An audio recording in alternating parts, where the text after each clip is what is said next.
The traditional way of getting to labels back then was sending demos. It still counts even now. It's just that now we do it digitally. You know, labels are not going to, okay, unless if you have a hit song, that's when labels start flocking in your DMs. But when you're starting, you are the one that approaches the label.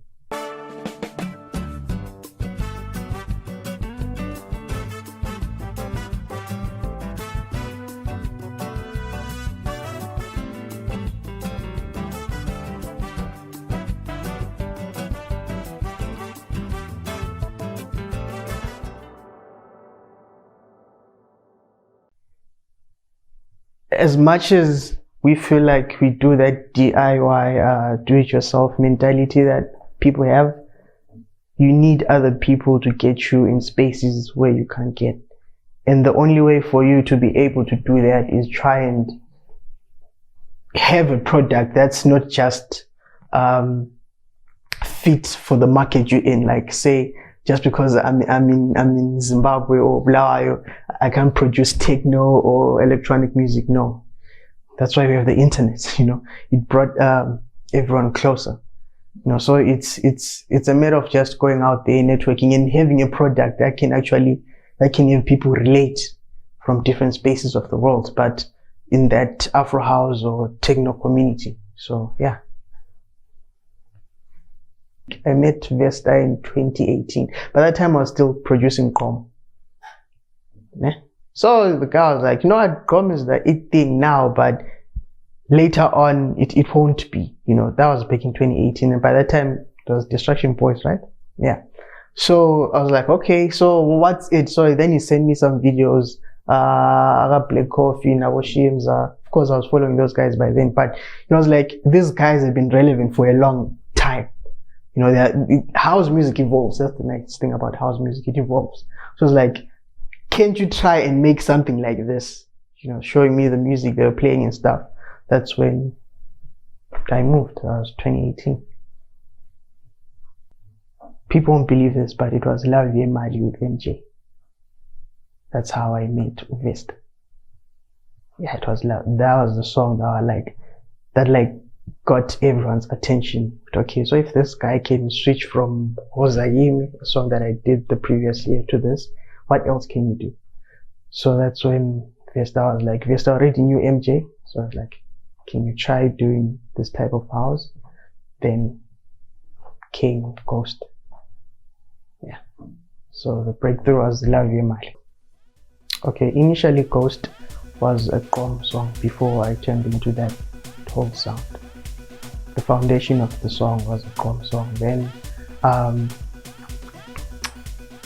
I just added a bass from like, I followed a song that Vesta had done called Creation. So I just took that bass line, put it there, then I had some electronic leads. That was basically it. And of course the bridge had to have like a certain melody just to calm the song down, because it was just too much energy going, so I had to have a breather. Then the final drop. Rumble, it was supposed to be my second single after Ghost. Yeah. So the guy that was like plugging me like into all these spaces, showing me how to push, we had agreed that I would release it. By the time Shimza, he had introduced me to Shimza and he wanted a collab and something like that, I never took it seriously, you know. So I was just like, okay, let me make this song. Behind my back, then he gave the song to Shimza. You know, that's how we parted ways with the guy. Then after some months, like I think it was December, it was released in December, and I saw on his Shimza status, the song was there. Then I asked him, we spoke about the song, payments were made, and he now owns the song. Yeah, and then in terms of production, I always like sampling, man. You know, some of my songs I used to sample a lot of weird stuff. So like this other time I was watching TV and this guy's like, let's get it ready to rumble, and I like just got that clip from YouTube, then made everything, then threw it in the bridge, then that's how the song came out. That song actually brought me closer Shimza, and because that's how I got to manage to get him to play my songs that came afterwards, you know. So it was a blessing and a curse at the same time, because, you know, we just squashed that, then continued communicating. He'd ask for songs, what do we have? Then I'll give him songs to play. Then, yeah, man, it got me a bigger audience, you know, from that one song. Yeah. My Africa, I made that song when I was in a bad space. Like, my life wasn't going as planned. Things weren't going my way, and it was one of those songs that just spoke to me. And you know, the vibe it had, and the impact it had prior to even me releasing the song. I loved the song before I even released it, you know. And for it to be big was just like icing on the cake, man. So like my all-time favorite is My Africa Win. I know hunger, bro. I know hunger. At some point, you need to get away from the mentality yokuthi mina vele ngenza lokho, or I'm a hip hop guy, or I'm a com guy. Bro, if it means it's something that's gonna open doors for you, you rather try and learn. At that point, I was at a point whereby if someone was to come and say produce for Drake or anyone else, bro, I was gonna switch and do hip hop. That's where the money was, and I could see, okay, I have a better chance here than where I was, you know, because I'd seen the guy that I'm working with has managed to achieve this. So I was like, I'm gonna learn this in a space of like 2 months. I think I had to learn.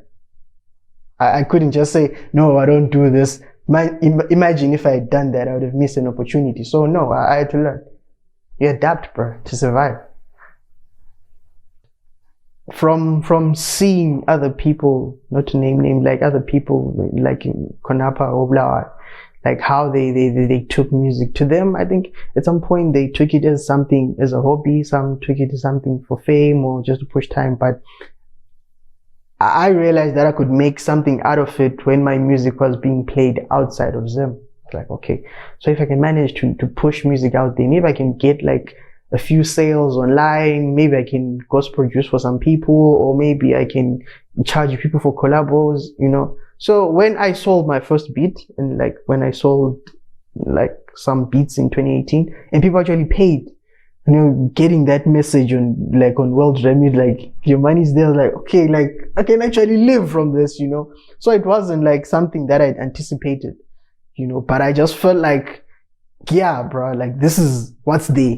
It's either this works or nothing else, you know. So it wasn't something that was planned. Okay, ghost production, it's like I make a song, I sell it to you. It's but at times you don't get credit for that, you know. It can be a buyout, like the song is now yours, or I can have points in that song, like a certain percentage of the song, just in case it becomes big, so I get a percentage, you know. But my name is not there, it's your name. So that's basically ghost production.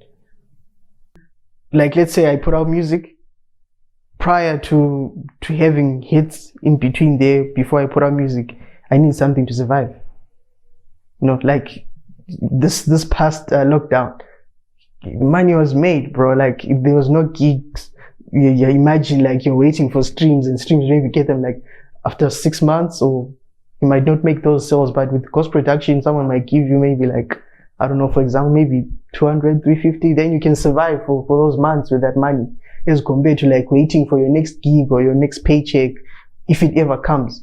So it's just money to keep you afloat in between. It's not like money to change your life. No, it's just money to keep you afloat and be able to fend for yourself at that point in time. Okay.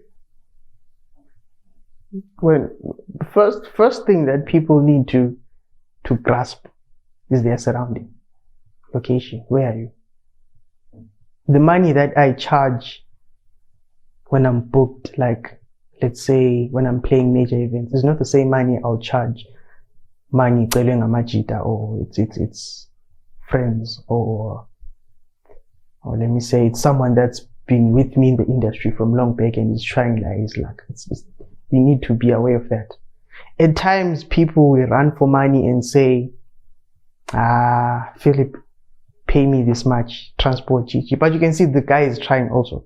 So you need to learn to balance where there are places where you need that person to grow your name, get an audience or a fan base, in places whereby there's already an audience and people that are there you charge.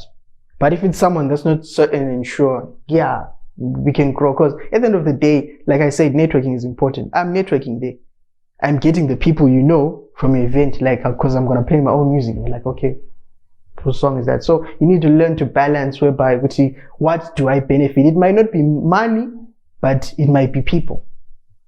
Understand? So that's what I've learned. And people need to start, what can I say? Like, people need to start, like, not prioritizing money always. You know, because in the long run, like, relationships built, they can always bring in money, even like 2 years or 3 years later. You know, or you might need favors now as a person. It's not like I always have everything like in check. Now I need people. So at times you need to make sure that the decisions that you make are not always financial. You know, you can build relations instead, network, meet people, grow your fan base. You know, yeah. Haven't seen much, man. To be honest, I feel like we are stagnant. You know, a lot needs to change in terms of how we approach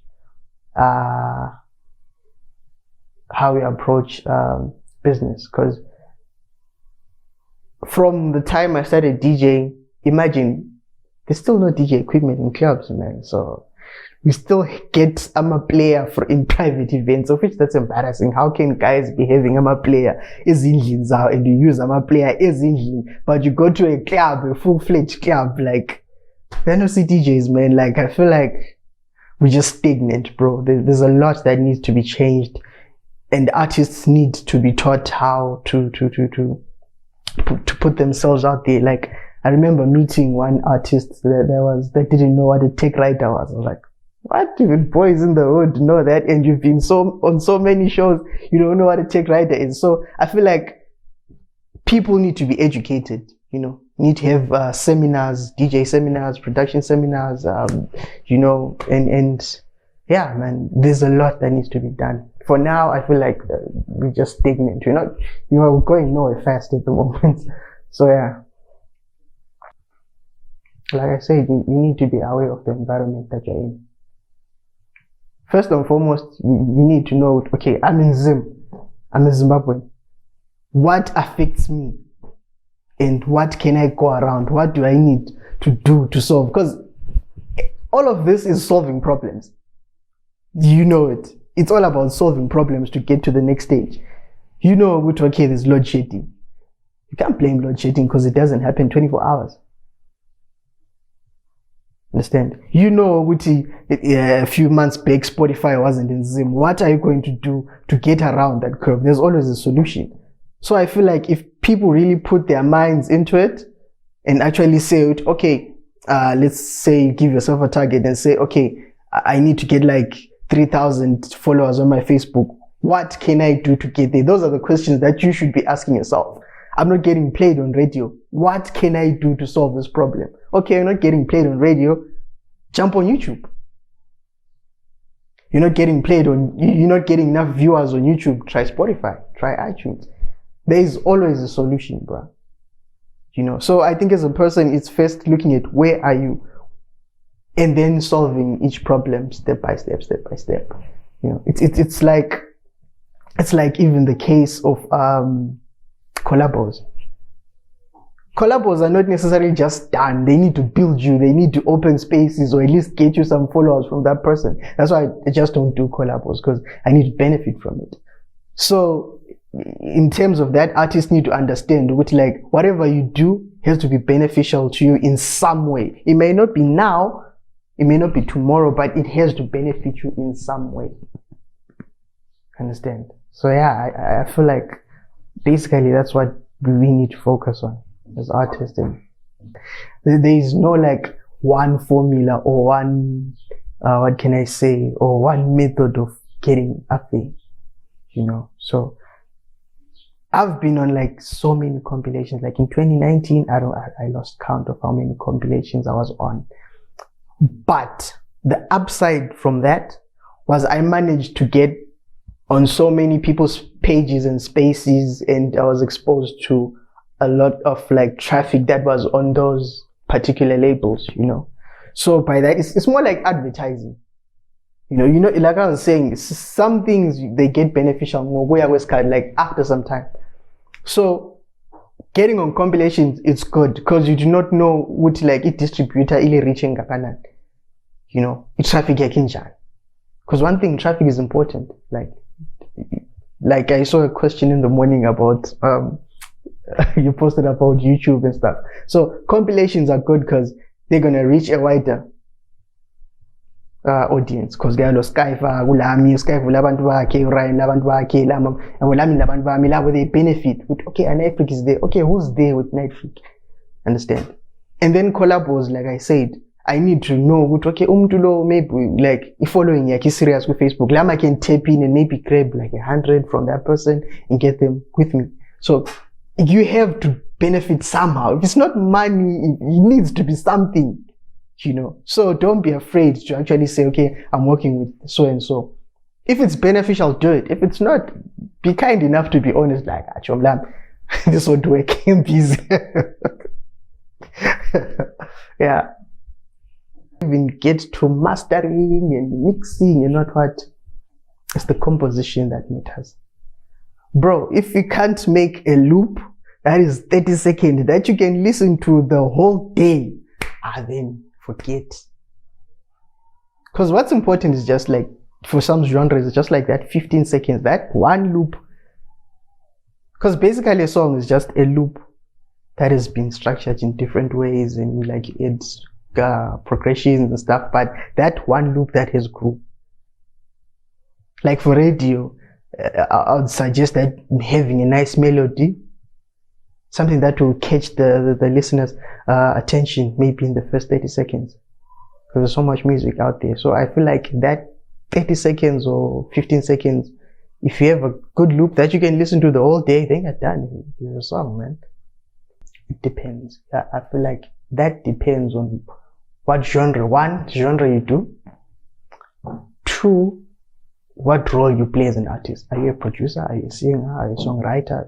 There are so many fields that people have never even looked into.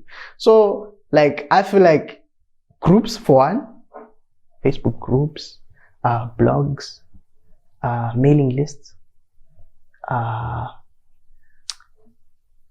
a promo list, so that like when you're releasing your songs, you know who's gonna hear it and who's gonna play it and stuff like that. So yeah, basically that, and being in a space whereby you are able to get your song placed in different places when no one's going to see you. By that I mean, like, let's just say you know someone at YFM. As a Zimbabwean, getting your song on YFM, Bravo, Metro FM, it's good because a lot of guys are gonna play it. Then from there, the traditional way of getting to labels back then was sending demos. It still counts even now. It's just that now we do it digitally. You know, labels are not going to, okay, unless if you have a hit song, that's when labels start flocking in your DMs. But when you're starting, you are the one that approaches the label with your demo. It might be an EP, it might be a single.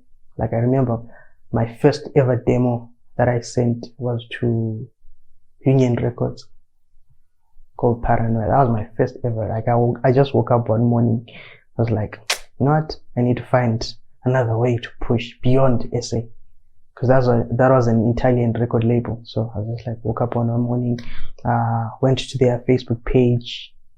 Okay, I saw who the owner was. Then I went to the owner directly because I knew so many people are going to be sending on the labels messenger. So I looked at the owner. Then I went to his private page. Then I sent him the demo there.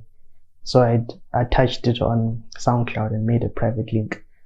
So I said like, okay, we'll take the song and that's it. Even up until now, I still do send demos like to the labels that I'm working with. You know, it's not every song that you make that they're going to like.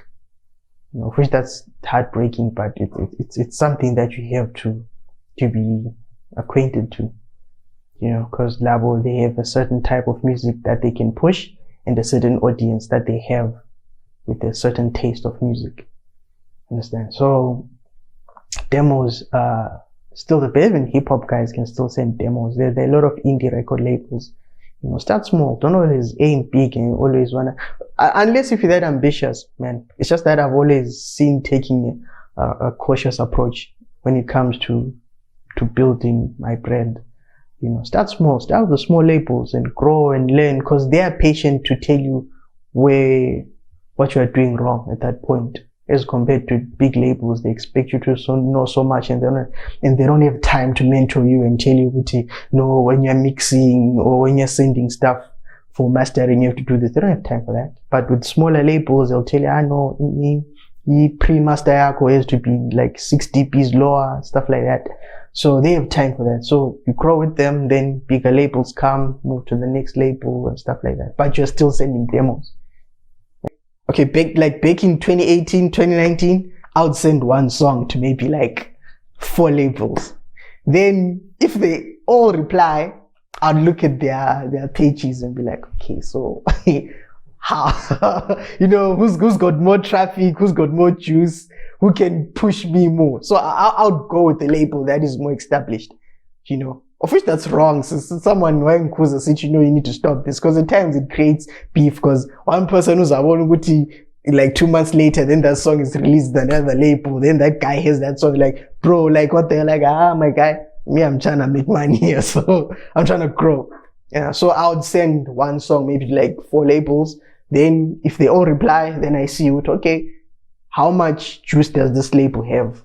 You know, how big of an audience they can get me, you know, because that's what matters. The streams, the audience, can you get me gigs, you know? So how much are going to push me? Because I remember there's one label that I sent a song to. They only pushed the song for 1 week, bruh. And that song was good. 1 week, I was like, what the hell? Like 1 week. Then the following week, it's another guy releasing. So I was like, nah, I can't do this. I can't do this. So I need a label that's going to be full on. So those are the labels that I've usually stuck to. All of the upcoming guys. There's that hunger, bruh, like the upcoming guy. I enjoyed working with the smaller names than the big names. Those guys, like, they are hungry, like, you know, like, they'll wake you up like at 12, how far Ngoma, like, how far Boza, like, where are we, you know, they are passionate about their grind, as compared to the big guys, you know, they just feel like they're just releasing music because they have to, you know, it's not challenging, like, those guys, they challenge you, brother. Boza, like, just find your WhatsApp, you know, with messages like, guy, how far you collab, and there's other guy who like, so it's fun because you get to exchange ideas and send the project to him. He sends it back with something else, you know, as compared to the big artists. They have a lot on their plate. Not saying with like Abala Drive Lana, but they just have a lot on their plates. So production is like not a priority as much because they have to balance it with side businesses, DJing in studio. So I've been last to just come to explain who's that far. If you're done, send it to him, that he finishes, that's done. But with guys that are starting, they actually challenge you, you know, I feel like Lapo can do better. Yeah. So I feel like guys that they're still starting out, there's definitely more hunger there. My studio time? Bro, me, I work oddly, but I don't have that, bro. Like, if I'm not in the mood, I feel like I don't even sit and do anything. If I don't feel like it, if I'm not in the, I don't like forcing myself. The moment I force myself, you know, to just produce, nah, man. If I'm not in the mood, I don't produce, bro. Like, if I wake up at night, just feel like maybe throwing in a snare, I'll just go and put the snare alone and go back to bed, bro. Yeah, man. But if I'm working with someone, there's time, bro. It's time. My time, I don't mind wasting my own time, but I don't like people wasting my time. Understand? So if I'm working with someone, obviously I set like time frames. Like I said, I give you a week. after we come on, bro, we have to bring something, so that we can move on to the next thing. But if it's my song and there's no collaborations, I think it take like 2 weeks doing one song. I take time, like a good mix. This is my perspective on that. A mix, if everything is balanced, leveled out, the effects are nice, the dynamics are good, everything, the stereo field is good as well, everything is placed properly, and the percussions are crisp and nice, cool. A master is the final part where you're just making everything loud, I think. So a good master for me, it's something that has space in it, something that whereby you can feel all the elements, nothing is fighting with anything, the vocal is right dead in the middle there, yeah, that's a good master for me. Something that is punch, something that even if I'm playing it in the club or at home, yeah, it's clear and crisp and audible as well. Yeah, it needs to sound nice. Basically, that's it. Bro, there's not. I think with the master, it's like I don't master my own songs, by the way. No. I do the mix. I do the mix. Then I send it through for mastering. I don't master. So for me, a master, if it's got punch, if everything is clear and audible, great, bro. Great. For the music that I want out there and the people that I give my music to, the level that I want of quality, I can't attain it alone. I can probably mix it to the level they want, but mastering it and have it punch and have it like, with that quality, I still think I need to learn that. Because mastering is a field on its own. It's an art on its own. So I feel like for the level and the people that I give my music to, I just feel like I can't give them that product if I'm the one mastering that song. I haven't reached that expertise yet.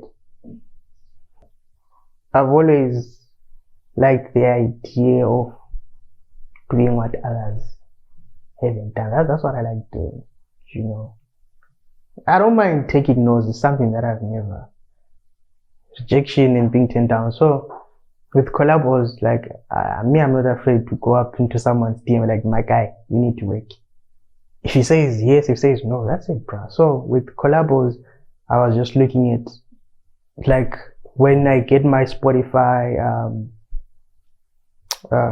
demographic, I see where my music is played and stuff like that. So I approach people maybe from SA or from the guy that I did the song with now, the Colombia, London, but those were suggested by the label. But Iddy, I'd seen him in 2018. I approached him, he turned me down at that point. Then 2 years later, the label that I'm with went to him and asked them. So with collabos, I do in order to reach a certain type of people or a certain area. Now the guys I know within Colombia have a good following there. So that's why I did a song with the guys from there. Because if my song is doing well in Colombia, then probably I need to make something that they can relate to and hear. So you hear the song, the vocals are in that language. I don't know what they're saying, but then the other song that I did is a remix of a song from a guy from DRC. I did the remix. There's already an original of the song. Yeah. So that's how I came about those 2 songs that are coming up now. The first one is called Elanto. I think if I got it right. Yeah. It's in April. Then I don't know when the other one is dropping, but it's on Blondish's label. If you know Blondish, right? I'm sure you know Blondish. You don't know Blondish? Bruh, that white lady that usually plays with black coffee. Yeah, that's Blondish. I feel like from the painter's perspective, artists should be given a right to express themselves. It shouldn't be always about who's on the painting. It should be, does the painting look nice? That's where people go wrong. As an artist, I can't be guilt-tripped into making what you like. There's no artistry in that anymore. The question is, do they look nice? Is it something that we can actually show someone from another country, or like, look at these, are they nice? Because we tend to run away from the main reason why person took his time, or he or she took his time to actually paint that thing, because it's a skill on its own. You don't have to always politicize everything. Art is art. You could have painted an elephant, but he chose them. He has his reasons. Those are his heroes. Awards, TV, radio, local news. I've never been on the paper, bro. Funny enough, yes. I've never even cared. I don't know why.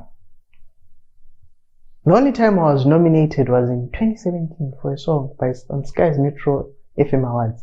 You know, after those awards, I just like, nah, this is not for me.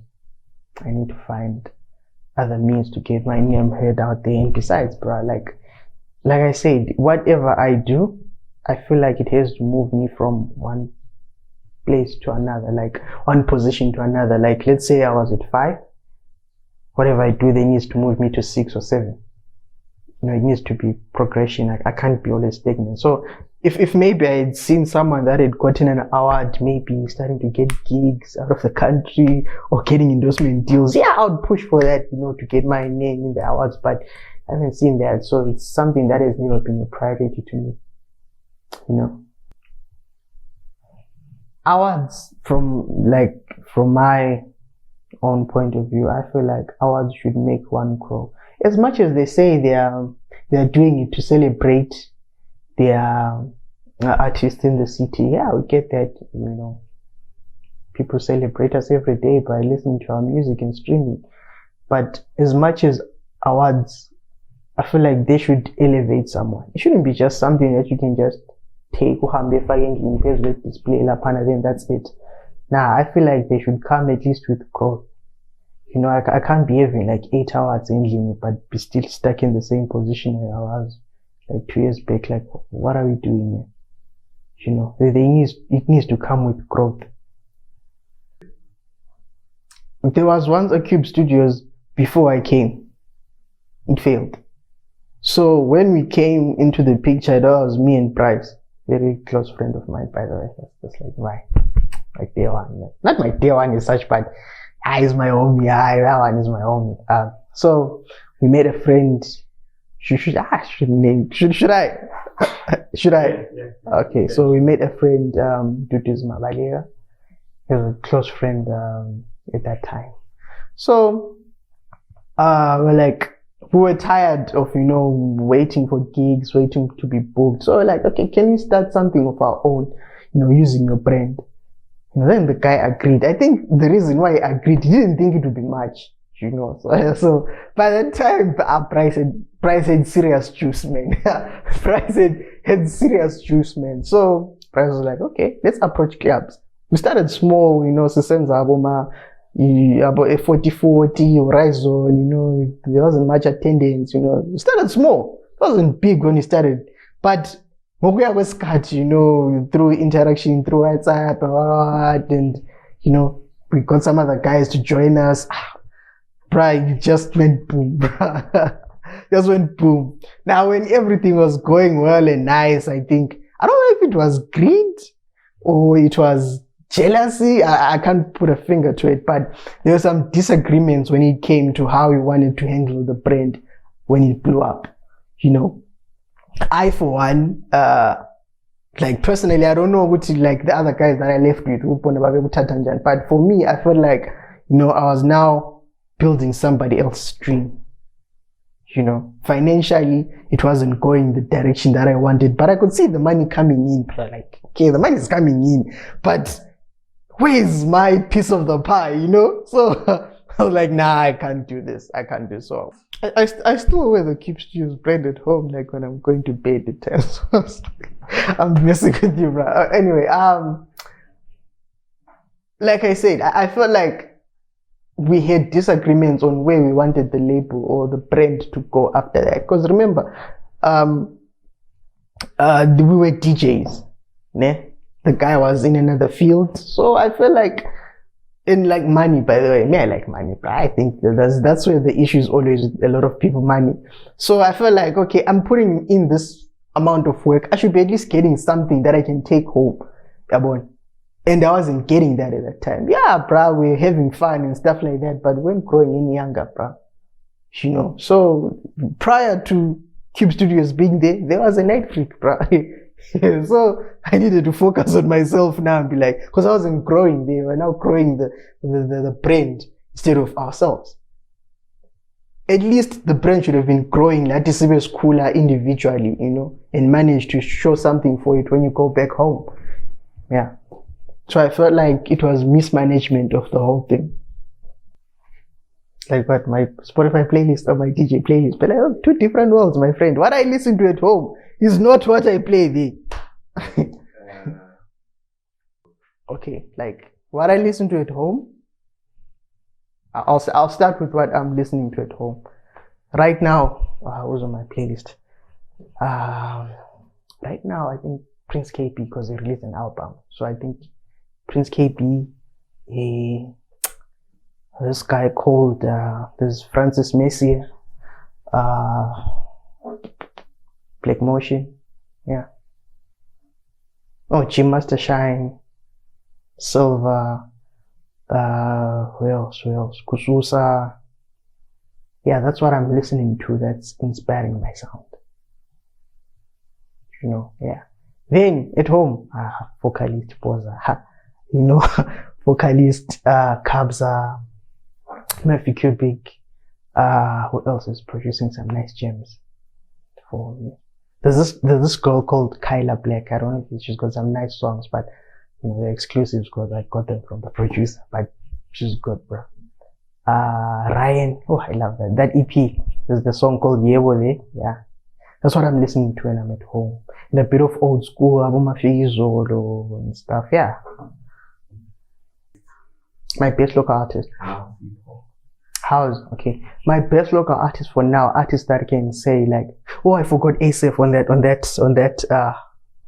that personal list. Yeah, ASAP, bro. Yeah, best, I would say Murphy for one. Murphy, yeah. ASAP. What else? I think that's it. I think those are the people that like I constantly listen to on my phone. Like in Kyla Black, yeah, I listen to her songs. What else? 5 years. Hey, 5 years. I see myself geeking a lot. Either regionally, internationally. Yeah, I see myself geeking a lot. Having a label of my own, or not a label of my own maybe, but maybe a brand that actually does its own events. And Nitefreak is an established brand by then. Like, I'm not saying that it's not established, but I mean like on a bigger scale, whereby I can really like bring in people, like and fill up a club and something like that, or tour. Yeah. The world, not like tourism, like the world, not. Yeah. My friend, I discovered something funny during like COVID, like most of our songs are not played on some of these stations, especially Tina, the guys at Afrotech, because they're just too long. 6 minutes is too much, you know. So like I learned that, like it taught me how to make radio-friendly music that people can actually listen to at home, because I felt like I was making too much club music without vocals and stuff. The only time I had vocals on my song would be a remix. I didn't have originals.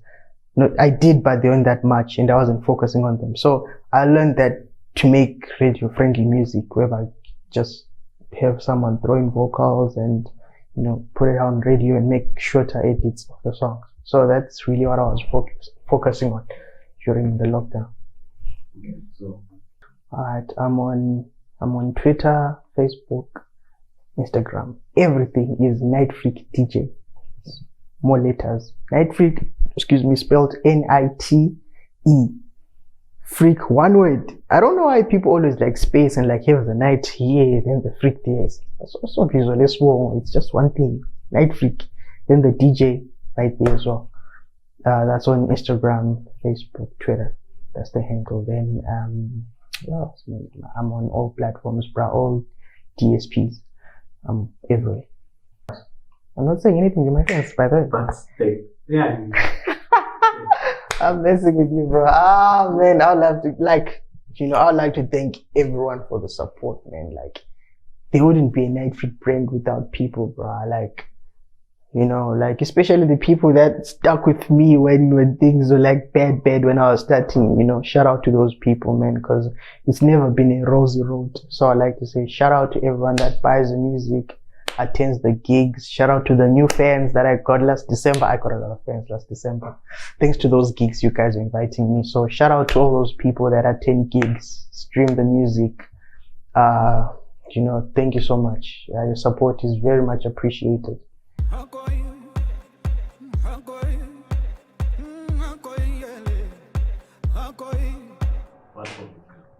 Okay, so Hinde, how I came up with that one. Initially, when I made Hinde, it was supposed to be a remix. Yeah, so it was a remix to some, I think it's Elena, some old song that used to come out on Afrobeat, if you remember that. Yeah, old song. So I did a remix and I sent it to the owner of the song. He wasn't happy with the song, so I scratched that. So initially that song was, I think, before I removed the vocals, like 7 minutes. So that song I started with like chants I got from Murphy, I think, or another producer friend. There were chants that I started with. Then that was like the guideline. Then I drew the melodies. Then I started with the percussion. Sometimes I do start with the percussion so I get the rhythm of the song, but I just wanted to follow those chants with the bass line. Then I started building chords on top of that bass line, because I feel like if a song has a solid bass, like bass matters, bro. Like if there's a solid bass, a solid kick, then you can start dressing the song, then adding chords, like saying the chords will come in when it's the chorus or the drop. I usually call them drops. Like when there's a drop, then the song starts maturing or the climax. So usually that was like chants, melody, percussions, kick. Then removed that other vocal that were from the other guy. Then I sent it to Id. Id came back and sent me his vocals. So I had to go back again into the project and try and fit those vocals. So I had to cut out a few things, reduce the volume, learn from other instruments so that I could make space for the vocal. Because when you're producing, sometimes you forget that someone is actually going to come and put vocals, so it's a bit cluttered. There's no space. So I had to create space after I had done his part. Then we had to restructure it to follow how he had done it, but it wasn't much. Then I did the bridge again because it didn't sound nice. So I had to do the bridge again. Yeah, basically I think that's it. Yeah, then I had to send it for mastering in the States. That was it.